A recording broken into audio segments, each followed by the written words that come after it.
दोस्तों, क्या हमारा भाग्य जन्म से पहले ही लिखा होता है या यह हमारे कर्मों से निर्धारित होता है? भाग्य हमेशा से ही एक चर्चा का विषय रहा है। बहुत से लोग मानते हैं कि हमारा भाग्य हमारे जन्म से पहले ही निर्धारित हो जाता है, जबकि औरों का मानना है कि मनुष्य का कर्म ही उसका भाग्य निर्धारित करता है। भाग्य और कर्म को समझना इसलिए भी जरूरी है क्योंकि इससे आपको यह पता चलेगा कि मनुष्य पाप कर्म अपने पूर्व निर्धारित भाग्य के कारण करता है या वह अपने कर्मों से अपने भाग्य को बनाता बिगाड़ता है। इस वीडियो में आप जानेंगे कि भाग्य और कर्म में अधिक शक्तिशाली कौन है और क्यों, और क्या वाकई भाग्य हमारे कर्मों से बनता है। इस विषय में गरुड़ पुराण, हिंदू धर्म ग्रंथों और आचार्य चाणक्य ने चाणक्य नीति में क्या बताया है, इसके साथ ही साथ मुस्लिम, ईसाई और अन्य धर्मों में इस विषय पर क्या लिखा है, वह भी आप इस वीडियो में आगे देखेंगे। नमस्कार दोस्तों, स्वागत है आपका हमारे चैनल वैदिक ज्ञान संगम में। आपसे अनुरोध है कि चैनल को सब्सक्राइब कर ले और कमेंट बॉक्स में जय श्री नारायण लिखकर परमात्मा को अपना आभार व्यक्त करें। दोस्तों, आइए सबसे पहले गरुड़ पुराण में भाग्य को लेकर क्या लिखा गया है, पहले वह जानते हैं। इसके बाद आचार्य चाणक्य ने इस बारे में चाणक्य नीति में और भगवान श्री कृष्ण ने भगवद गीता में जो कहा है वो देखेंगे।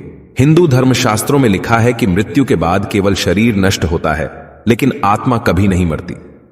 गरुड़ पुराण में बताया गया है कि कुल 84 लाख योनियों में सबसे श्रेष्ठ योनि मनुष्य की होती है। मनुष्य को उसके कर्मों के आधार पर मृत्यु के बाद अगली योनि प्राप्त होती है। इसका अर्थ हुआ कि मृत्यु के बाद आपका जन्म किस योनि में होगा यह पहले से ही निर्धारित है। अर्थात आप अपने जीवन में जिस तरह का कर्म करेंगे, मृत्यु के पश्चात उसी के आधार पर ही आपका अगला जन्म होगा। गरुड़ पुराण के अनुसार ऐसा व्यक्ति जो धर्म, वेद, पुराण जैसे धार्मिक ग्रंथों का अपमान करता है, ईश्वर में विश्वास नहीं रखता और उनको अपशब्द कहता है, ऐसे नास्तिक व्यक्ति का अगला जन्म कुत्ते की योनि में होता है। जो लोग मित्र के रूप में शत्रु बने रहते हैं, पीठ पीछे धोखा देते हैं, उनका अगला जन्म इस धरती पर गिद्ध के रूप में होता है। अर्थात गरुड़ पुराण के अनुसार मनुष्य के द्वारा इस जीवन में जो कर्म किए जाते हैं, उस आधार पर उसका अगला जीवन और उस नए जीवन में मिलने वाले कष्ट व्यक्ति के जन्म से पहले ही निर्धारित हो जाते हैं। दोस्तों, आचार्य चाणक्य के अनुसार व्यक्ति अपने कर्मों से अपनी मृत्यु को भी प्रभावित कर सकता है। आचार्य चाणक्य ने चाणक्य नीति के इस श्लोक में बताया है कि किसी भी मनुष्य के भाग्य की 5 चीजें मां के गर्भ में ही तय हो जाती हैं। आयुः कर्म च वित्तम च विद्या निधनमेव च पंचैतानि ही सृज्यन्ते गर्भस्थस्यैव देहिनः। अर्थात इस धरती पर रहने वाले हर एक देहधारी प्राणियों की आयु, कर्म, धन संपत्ति, विद्या और मृत्यु का समय, ये 5 चीजें उसके भाग्य में उसी समय लिख दी जाती हैं जब वो अपनी मां के गर्भ में होता है। आचार्य चाणक्य के अनुसार किसी भी शिशु की आयु मां के गर्भ में ही तय हो जाती है। बच्चा अल्पायु होगा या दीर्घायु, इस संसार में आ पाएगा या नहीं, ये सब मां के गर्भ में ही तय हो जाता है। आचार्य चाणक्य के अनुसार हर व्यक्ति को अपने कर्मों के हिसाब से सुख दुख भोगना पड़ता है। ये कर्म सिर्फ वर्तमान के नहीं बल्कि पिछले जन्म के भी होते हैं। लाखों प्रयास के बाद भी आपके अच्छे और बुरे का फैसला आपके कर्मों के आधार पर ही होता है। इस श्लोक के अनुसार मां के पेट में ही यह निर्णय हो जाता है कि बच्चे के भाग्य में धन लाभ है या नहीं, बच्चा कहां तक पढ़ेगा, विद्या ग्रहण कर ली तो उसका सदुपयोग जीवन में कितना कर पाएगा, ये सभी बातें मां के गर्भ में ही तय हो जाती हैं। आचार्य चाणक्य के अनुसार मनुष्य के जीवन में लगभग 108 बार मृत्यु का योग बनता है, जिसमें एक बार काल मृत्यु और बाकी अकाल मृत्यु होती हैं।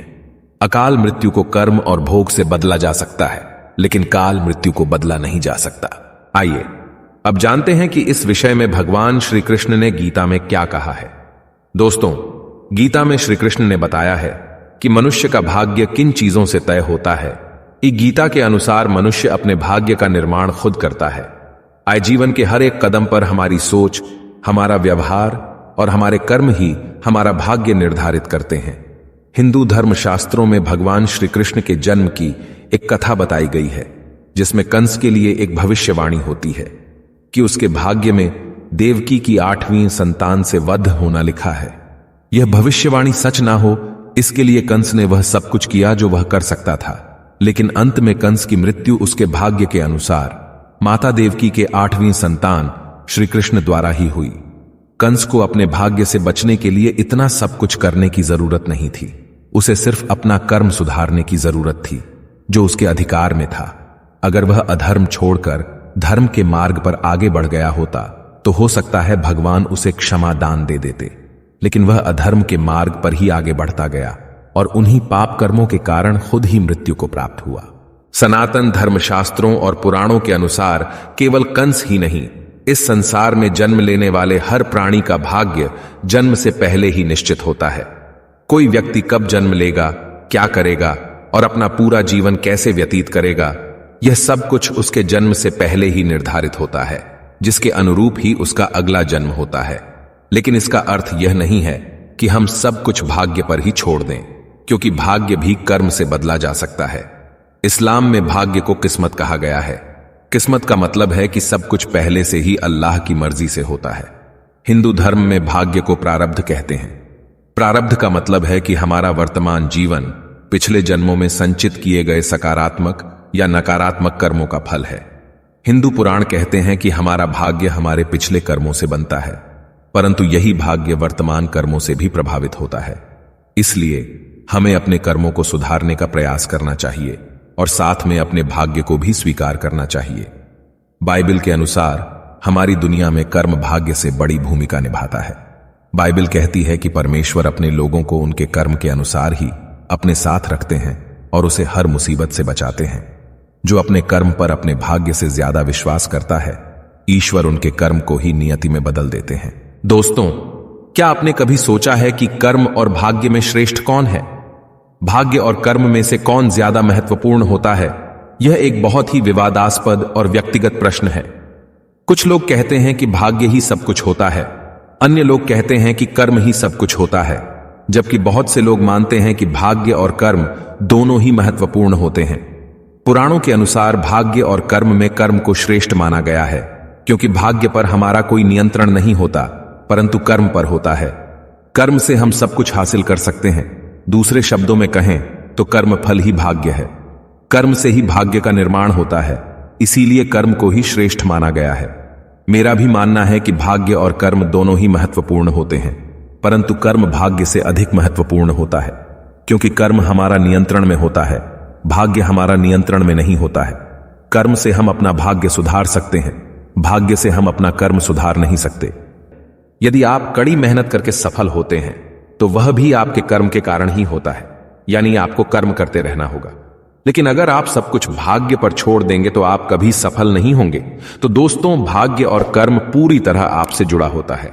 दोस्तों, उम्मीद करता हूं कि मनुष्य का भाग्य कब तय होता है, जन्म से पहले या जन्म के बाद, आपको समझ आया होगा। अगर ये वीडियो आपको अच्छी लगी हो तो वीडियो को लाइक करें और अपने बंधु बांधवों को शेयर करें, और ऐसे ही वीडियोस को देखने के लिए हमारे चैनल वैदिक ज्ञान संगम को सब्सक्राइब करें। सर्वे शुभम भवतु। आइए मिलते हैं अगली वीडियो में।